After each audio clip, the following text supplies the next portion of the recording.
edition of Talking and the Truth Wrestling Podcast.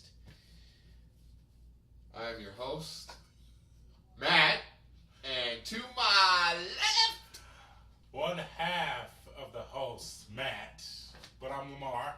I'm the full host, Matt. And he's fully dreaming. Yes. I'm fully kicking his ass.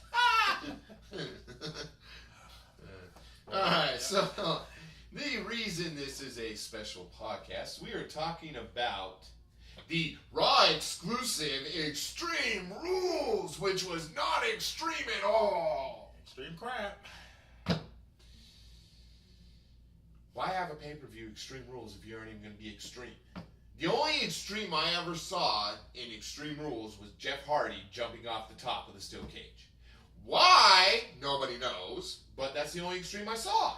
And to be honest with you, that doesn't really count as extreme for us because we've seen that 20,000 times from Jeff. Right? So the only thing, okay, so here's what I don't understand about that match. Jeff Hardy gets out, leaves Matt kind of in,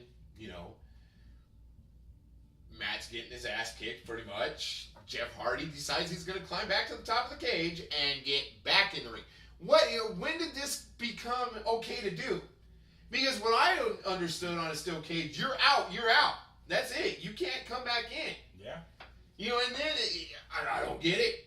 And then, here comes Cesaro and Sheamus. They start climbing. Just, come on, Brother Matt. Come on. Oh, shit, we're going to lose. Oh, fuck it. Fuck it all to hell. I don't get it. The only thing I can actually think of why he actually did this was because if you remember back then, Jeff Hardy and Matt Hardy were in a tag team steel cage match. Mm-hmm. I think it was against Edge and Christian. Jeff Hardy he was on the top. All he had to do was just flip over and get the hell out.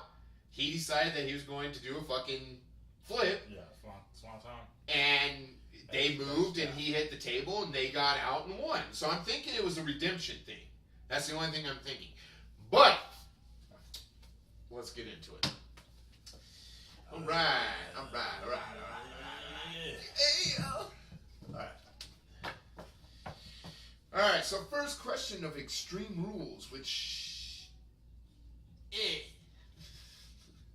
All right, so if you all know the women's championship was on the line. The stipulation of the women's championship was first person to reach the kendo stick could use it. First woman to reach the kendo stick. To grab it off the pole could use it. Okay.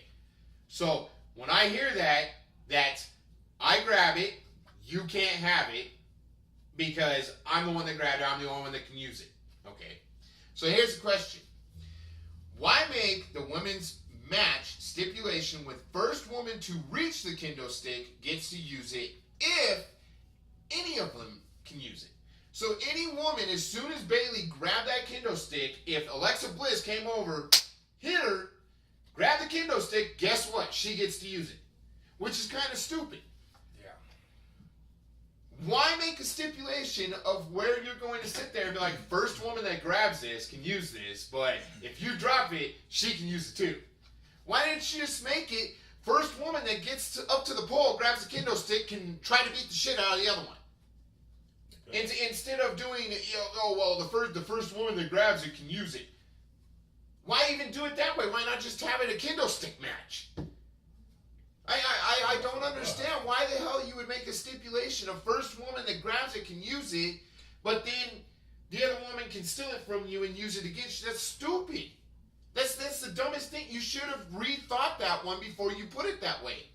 A lot of people, I'm pretty sure, were like, okay, so Bayley got it. Sweet, Bayley uses the whole match. Sweet. Oh, what the hell is Alexa Bliss doing? Why is Alexa Bliss beating the crap out of Bayley with this? What's going on? Mind just blown. What the hell? All right, what do you got? You know what? With that match, I want to say I personally don't remember. He might have said something, but I don't remember Kurt Angle mentioning anything about whoever grabs it first. But like you said, that goes with the stipulation, and that's just what we think. Now, the only reason why we thought that also is because you heard Michael Cole constantly say, whoever wins it, whoever grabs the kendo stick, they don't want to get to use it. What do you know? To be honest with you, I went to the restroom for that. So I come back, Alexa Bliss got it, I was like, oh man, now she's gonna do it. She did like maybe 1 or 2 hits, and then she won.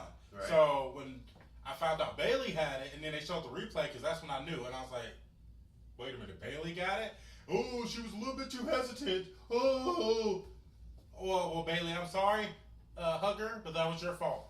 Right. I'm sorry, because, I mean, like you said, just defeats the stipulation, and they need to think that one over. Next time, do just Extreme Rules match or something for the girls.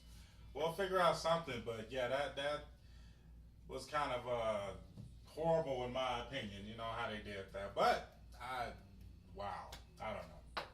Wow. Mind blown, just like you said. So, that was a crappy match number 1. Right?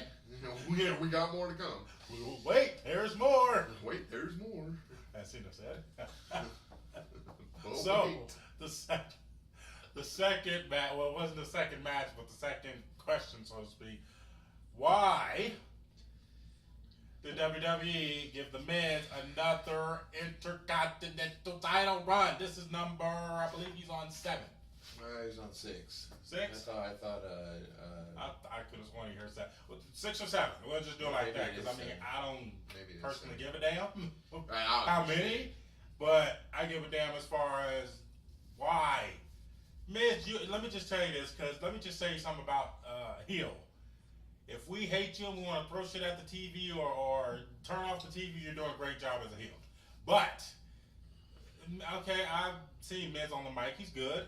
You know, you're not that bad in the ring. What's up with using your wife all the time? Since she came back, she's been back for a year now. Everything is wife, jump in front of me, slap me, hold this. Really?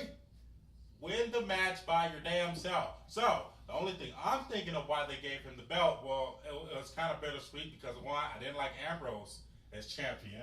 He was never putting it on the line. Did you hear what he said? He just beat the new record. The same record he beat when he was United States as the longest reigning.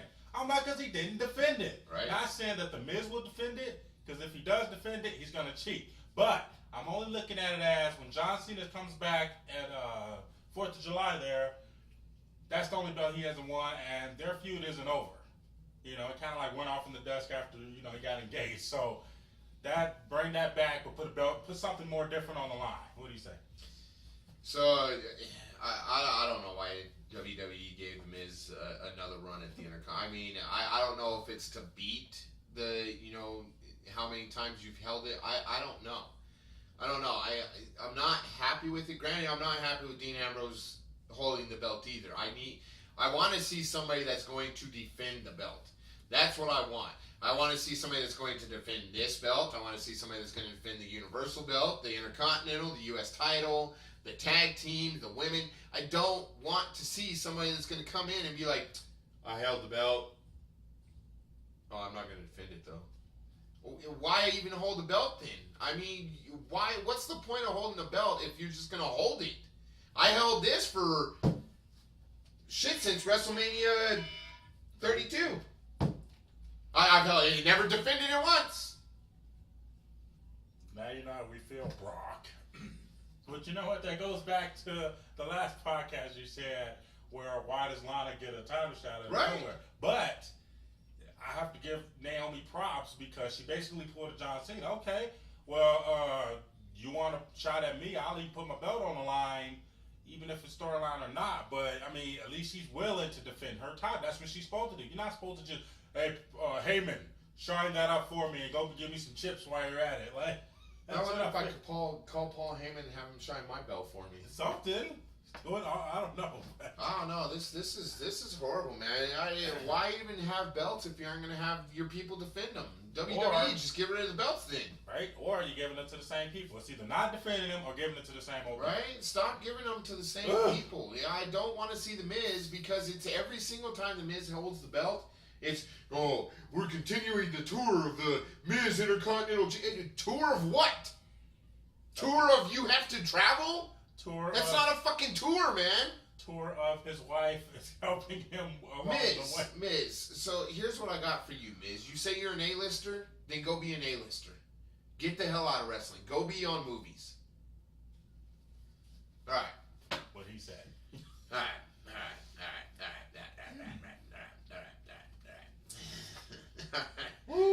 right, so going back to the women's championship match, Bayley and Alexa Bliss. Next question was, why was the WWE Women's Championship match so short? This match literally took 5 minutes. 5 minutes. A 5-minute match. How long was the Brock Lesnar and Goldberg match? 4 minutes? 4 minutes. Oh. You lasted 1 more minute than Brock Lesnar and Goldberg. 1 more minute. 1 minute. 1 minute. Why did you even fucking have a match that's only going to last for 5 minutes? Was WWE running out of time and they just didn't have the time slot for it? Or did they just not want Bayley to win it again? Is Alexa Bliss going to feud with somebody else? Which, if that's the case, then you need to get the feud going, because her sitting there, getting interferences and crap like that to hold on to the title is again pissing people off. Why are you going to hold a title if you're going to get an interference all the time? Look, I understand. Hey, it's a gold fucking belt. When I got this, man, I was happy as shit. Yeah. I was like, this thing is badass. But why hold it? I mean, you're around it constantly. Why hold it? Why the fuck hold it if you're not going to defend it? I don't like what they're doing with the... I mean, I like what SmackDown's doing with the women. I mean, Money in the Bank's going to be badass. But Raw, I don't know. You guys need to re-event something going on here. What do you got? Okay, so I noticed you said with the time limit or the time slot or whatever. You know what? That's WWE's fault. They iron all this stuff out before they go on the air. So it's two things that do it, because that could have been the reason. That's the only thing I could think of. But you had two matches on the pay-per-view that were both the same length. That match with Bayley and then the Cruiserweight with Sasha Banks. Both of those were probably about a minute apart from each other, because you notice when it was 8 o'clock, the main event was going to happen. I was like, they're going to wrestle for a whole hour? Granted, it is 5 people in the ring, but I was like, But just going back to the match, I was only looking at it as, well, Bayley's little, but Alexa's littler than her. Maybe she couldn't take those shots like she thought she could.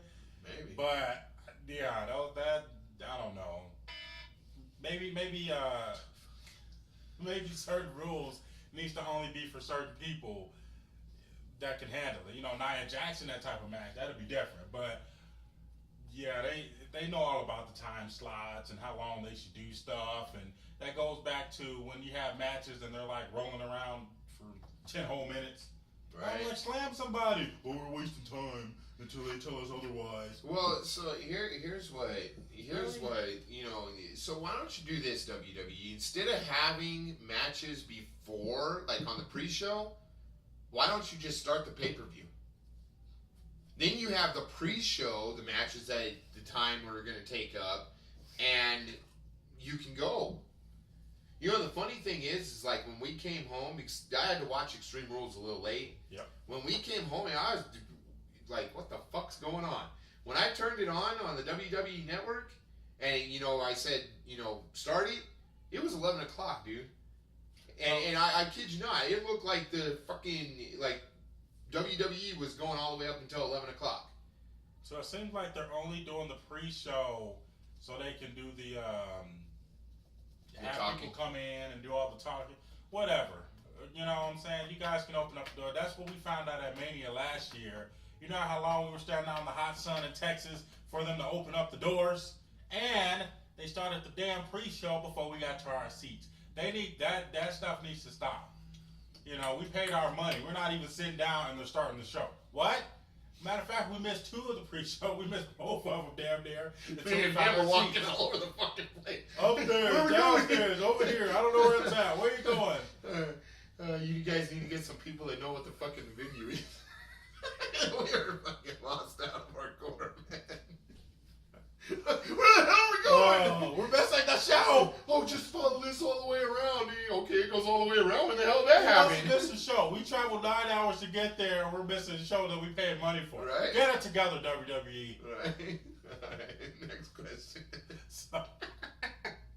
So we're gonna go to the next question. This was one of my favorites. because I was sure wondering. And usually when he does his intro, you can tell by how long the intro is if he's going to be this character or not. So, question being, why didn't Finn Balor come out as the Demon? You know what? I saw this question online, at WWE, they post stuff, and a lot of people were mad. So, I have quite a few reasons. My first reason being why didn't he come out as the Demon? Because the last time he was the Demon, he got injured. Maybe he's got a, what do you call it, just like a flashback moment? Right, maybe. He didn't want a deja vu. PTSD. Or something. PTSD. Something. He's like, well, last time, it did. Seth is in the same match with me, so PTSD, don't want to do it. That's what. I can't say it's going to take him 20 years to put the thing on because he has all night. But I'm only thinking just because he got injured, that's one. Or, what I don't get is he brings out the Demon, as he said in the NXT, because he just feels some type of unstoppable force or whatever. And if you watch him wrestle as a Demon, he seems like he's like Undertaker back in the day. Right. You can punch him and nothing really phases him. So maybe they didn't have time. I'm guessing, because it is takes a long process. But I'm only guessing he has some flashbacks. Deja vu. What do you say? So the only thing I can see, because if you look back to when he was fighting Seth Rollins and stuff, he didn't have the beard. Yeah. The beard. And I know putting makeup on over a beard and stuff like that is a lot harder than, and I don't know, maybe he didn't want to shave the beard, and maybe he's fond of having to, I'm fond of my beard. I hate when I shave it. I'm like, man, I feel bare. But maybe that's the reason why he didn't put it on, was just because the fact of he had the beard and the makeup going on over. Or also, maybe he's having PTSD, sitting there going, well, I got injured really bad, took me a while to get back, I don't want to go through it again. Who knows? Who knows? Only Finn Balor knows. Yeah. But who knows? Just curious. Who? Okay. So, Neville. Next question. Neville. Will Neville ever lose the Cruiserweight Championship belt? Neville. I think I'll start that one here. So, Neville. As I had stated before, well, today is like day number 134 or 135, so to speak. I think he's going to go up to 200. He was, I want to say, either the second or third ever NXT champion. Because it was Seth Rollins, and then I want to say it was, I thought he was the second ever, excuse me. Okay, so he beat Seth Rollins, and then so on and so forth. Third, so sorry. So now, I'm sorry. It was Seth, and then it was Bo, and then it was freaking Neville. So I said that to say that's the only time he's been champion. He needs something else. They can keep him like that. I know he looks weird when he's a heel, and he's got his side of his head shaved and his ears stick out more. But to be honest with you, only the cruiserweights are doing more of a switch up with the belts. He fought Austin Aries like 12 times, but now he got TJ Perkins. Even though I damn sure don't want to see him with that belt, with his dabbing ass. But I say keep it, Neville. And until somebody else comes in. I don't think TJ Perkins is worth it. Not to say I'm not thinking Austin Aries isn't, but I think he came back a little bit too early. So I say keep it up into 200, because this is the only push you're going to get while you're on the main roster. It's hard to get pushed on the main roster. I don't know why, but what do you say? So the only reason I think he's still keeping it is because Raw is completely different from SmackDown. Yep.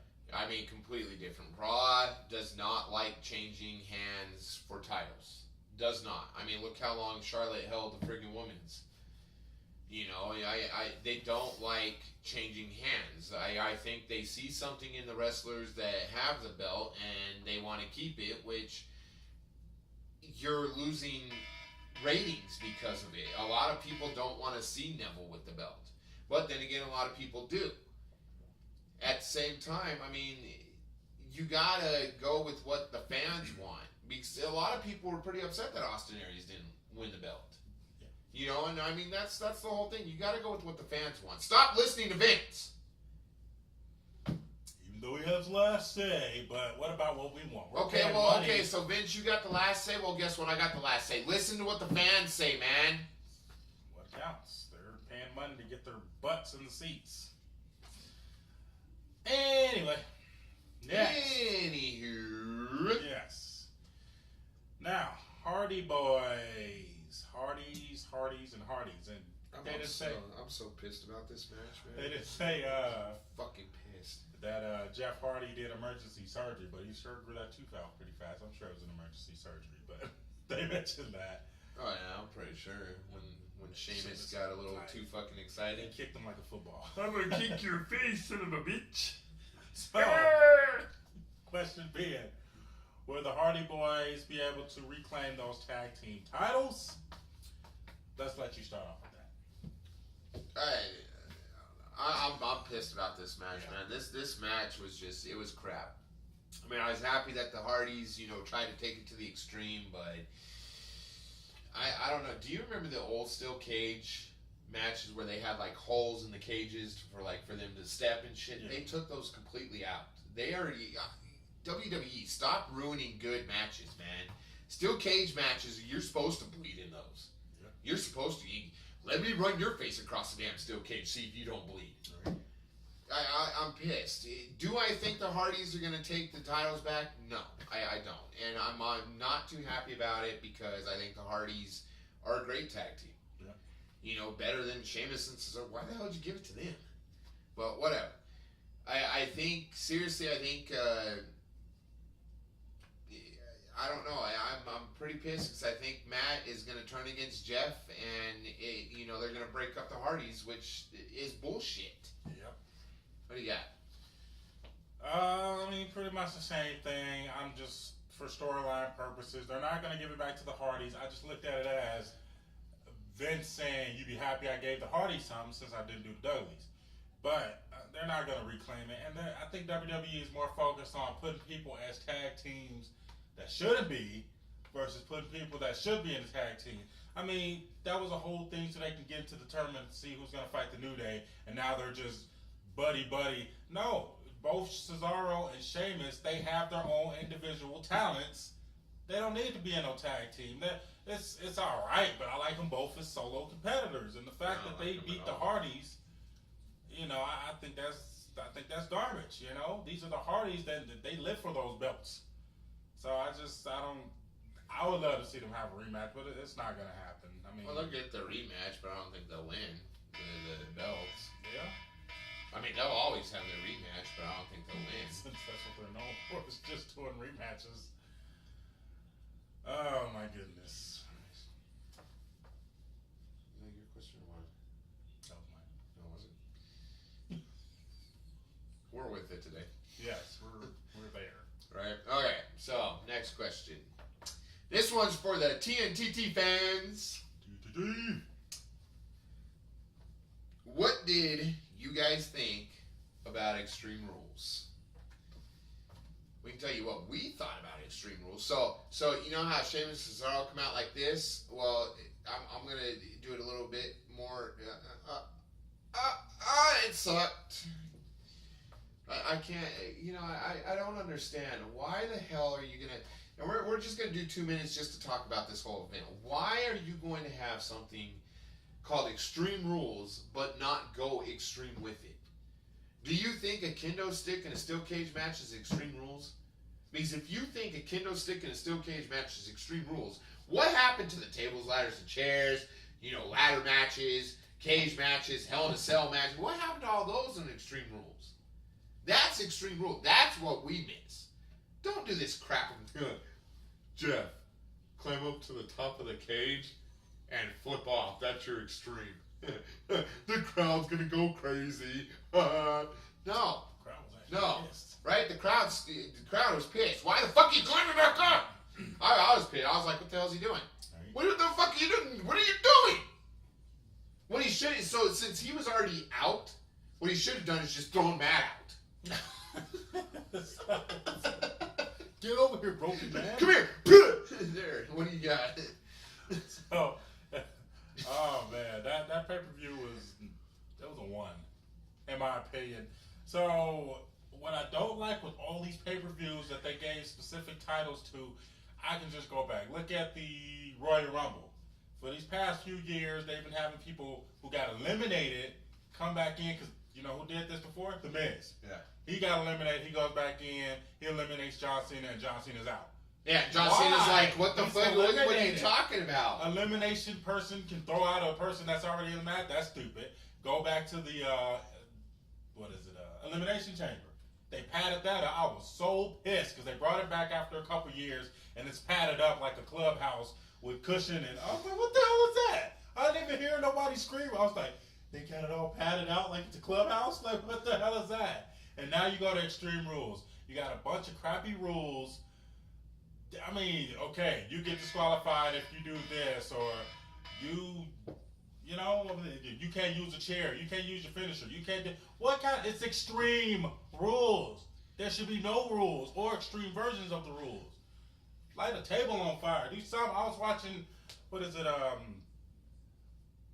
ECW's One Night Stand. The fact that Terry Funk's old ass was in there throwing Mick Foley around on barbed wire. They're old. You ain't supposed to be wrestling like that because anything can happen. But why can't these young people do it? What is the worst that's going to happen that didn't happen back in the day? And it was way more hardcore. I don't get it. Are we going back to the Benoit incident? Because I can go all night for that. We ain't got enough time. But get it together. Yeah. Anyway. Anywho. Alrighty then. Balor. What in the blue hell, is the question, happened to raising the person's hand 3 times to check to see if they were out cold? So, okay. So hold on. So back in the day, if you were in a chokehold or something that was going to put you out, the ref would 1, 2, 3. If your hand hit the 3rd time, you're out. He's done. But if your hand, Hulk Hogan status, then you're still in. But in this Extreme Rules, what the fuck was that, man? You know what he did? I think he did it in a lazy way. I wanted to go back to watch that just to make sure, but if I'm not mistaken, the ref did like this, and his arm was like flabby, so he kind of like won, and then when he did that and put his arm back down, okay. But still, that's only 1. But that's what I'm saying. Maybe they're doing it because Joe is so dangerous to work with. I mean, I don't know. I'm wondering. I was like you said, what happened to that? Maybe it was a time limit thing, because it was a little bit after 9 when they did that. You ain't got time to raise his hand 3 times to check. I know you got 5 people in the ring, but everybody's laid out all over the place. Right. Come on. Not that I'm mad that Joe won, because that's going to be a good match if they don't mess it up. But no, I'm not mad that Joe won. I was only going for Finn because he never lost the belt. And I don't want to be a, stereotype to say, oh, just because he's his size. And Finn Balor's the same size as Seth Rollins, and Seth Rollins put on a good match against Brock Lesnar. It ain't like he Spike Dudley. Right. So what do you say about that, right? So it really pissed me off that it was only 1. I was like, what the fuck just happened here? I was like, where's the 3? Right. I was like, what the fuck, ref? Okay, look, WWE. If you're running out of time, your WWE network, your pay-per-views are on your network. Who else do you have to pay? Right? Who else do you have to pay? If you do pay them, give more time. It's your fucking network. It's nobody else's. It does not say USA Network WWE pay-per-view. It says WWE Network Extreme Rules pay-per-view. It's your goddamn network. If that's the reason you did this, then pay somebody for the extra time. This was a crap match. Granted, I do like Samoa Joe that he did win, but to pull that shit up, that's crap. You're literally screwing somebody out of a shot for a title because your ref. Nope. He's done. What the fuck, dude? That's stupid. If you change the rules, let people know. Because I'm pretty sure a lot of people are like, dude, what happened to the 3? Right. Where the fuck did the 3 go? Oh, that's kind of fast. I'm like, Right, I'm like, he's you know, out, what the fuck happened here? You still have to check. Right, I mean, and the funny thing is who knows? He might not have been out. Right. You know, you just see that one head dropped. It was like, right? Okay, he's done. Cut it. Come on, but you know, whatever. Okay, so, next question. Final question for me. Can Joe beat Brock, or will Brock run over will Brock run over Samoa Joe? So basically, will it be one-sided? right. So here's the thing. Everybody knows Brock Lesnar will take your ass to Suplex City. You have Samoa Joe, a big guy. Will Joe sit there and actually not let Brock and give him a good match, or will Brock just literally come in, do his little fucking shoulder to the fucking corner, and suplex the shit out of him 12 times, and then F5 him 3 times, then suplex him another 20, F5 him another 15, and then fucking... Brock, listen to what I just said. Those are seriously your 3 moves. I just named your whole fucking move list. Will it happen that way, or will Joe give him a good fucking match? I'm almost hoping Joe will fucking give him a good match and actually, you know, Brock, you ain't gonna fucking suplex me 50 million fucking times. Right. No, you're gonna have to work for this shit. Joe, you're a technical wrestler, dude. You can fucking take Brock if you want it. But will WWE allow it? What do you got? No. I think...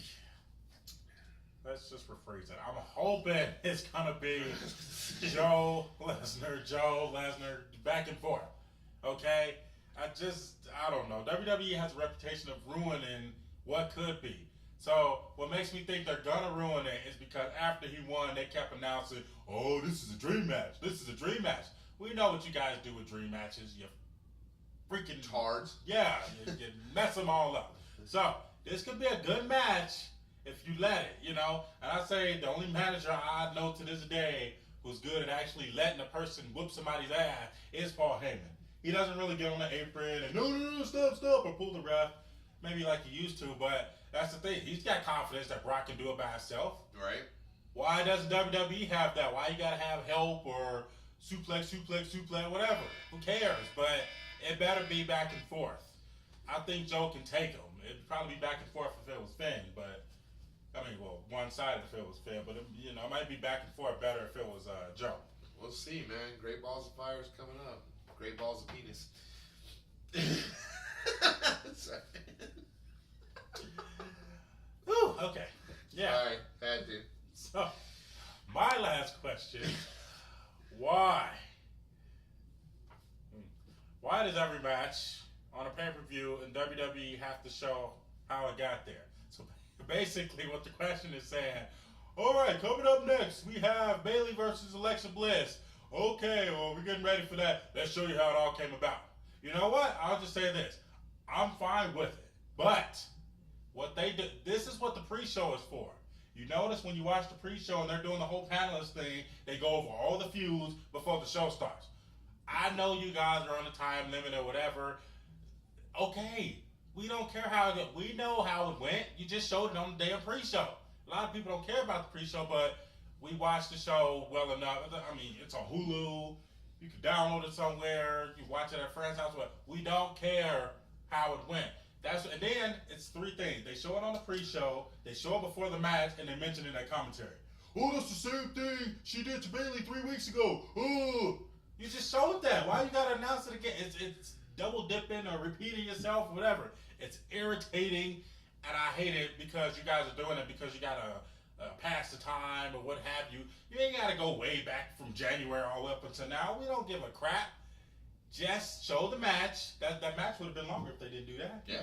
That match would have probably been a full 10 minutes. Yeah, probably. Granted, I'm thinking, for an example, since I used Bayley, she probably couldn't take that. That's the only thing I was thinking. She should have fucking hit Alexa Bliss and stopped it. You know what they should do? Since she has one of those little girl school gimmicks, revamp her gimmick. Have her with her hair down and she become like the bully of the school or something. Right. mean, but yeah, they definitely need to stop that because they're already doing it on the pre-show. It's wasting time. What do you say? So again, if that's your time limit, then why even show it? Get it out of there, and then you have a longer match. We know how it came about. We know. People watch Monday Night Raw and SmackDown. We saw how it came about. If you don't watch Monday Night Raw and SmackDown, if you just tune into the pay-per-views, who cares? Who cares how it came about? Just sit there and hope for a damn good match. Who cares? I don't care how freaking Alexa Bliss talked about freaking Bayley's life, which the segment sucked my ass and sucked everybody else's. Even Kurt Angle, don't you dare fucking do that shit again. No. Hell no. No, we are done. No. Don't bring it back up. Nobody cares how it came about. Nobody really cares. We want to see good matches. Back in the day, they didn't do that shit. Oh, let me show you how this came about. Nobody fucking cares. Nobody cares. I know you're in a new era, but nobody cares. Seriously. Nobody cares! Nobody. Alright. So, that is our show. The special edition of Tntt. Talking about extreme crappy rules. Extreme crappy rules. That's pretty much it. So, we will come to you guys next Saturday with another podcast about Raw and SmackDown. Hopefully it's getting a little better. And then we have Money in the Bank on Father's Day, which I will be watching that one. I want to see the women freaking... Yep, let's see. Yeah, I'm glad that they actually did something different. Instead of just sitting there going, okay, well, you guys are just going to sit there and fight, and whoever wins. Shout out to Shane. But right, that's Shane McMahon's thinking. That's well, what can we do to bring it? I'm pretty sure he's probably looking at the ratings going, oh my God, motherfucker, we're like down. We are down. We need to amp this shit up. So thank you, Shane. Good match, good call on that one. So, like I said before in previous podcasts, we were on Facebook, Twitter, Instagram. We have a website at www.talkingandthetruth.com. Go check it out. It is up and running. Videos are added to it every day or every podcast. Also, like, share, and subscribe. Let's go for, let's think of a number. Hit the like button. Let's do 1,000. Let's just do 1,000. You can do 1,000. That's pretty Let's do 1,000. That's low. We'll start out low. Hit the like button 1,000 times. Subscribe. Subscribe. Tell a friend. Tell somebody that knows somebody that knows somebody. That knows somebody. Yes. We are getting views, which is good. That's pretty good. Comments, as you've seen the last one, we gave the shout out. So continue dropping the comments, and we will give you a big shout out on each podcast. And yes, guys, we know our audio is low. We are working on that. We should have microphones here shortly. So bear with us. I mean, we are new to this, so bear with us. We know our audio is low. We watch all the time. That's not false advertising. That's coming. Right. So give us some time. You will be able to hear us. Editing skills are fucking blowing up, man. Yeah. I got the editing down. But also stay tuned because we have a special treat for you guys coming up. I think you guys are gonna like this one. My mind's constantly rolling. His mind's constantly rolling. So stay tuned. So on that note, I am Matt. I'm Lamar. We'll catch you next time. Later.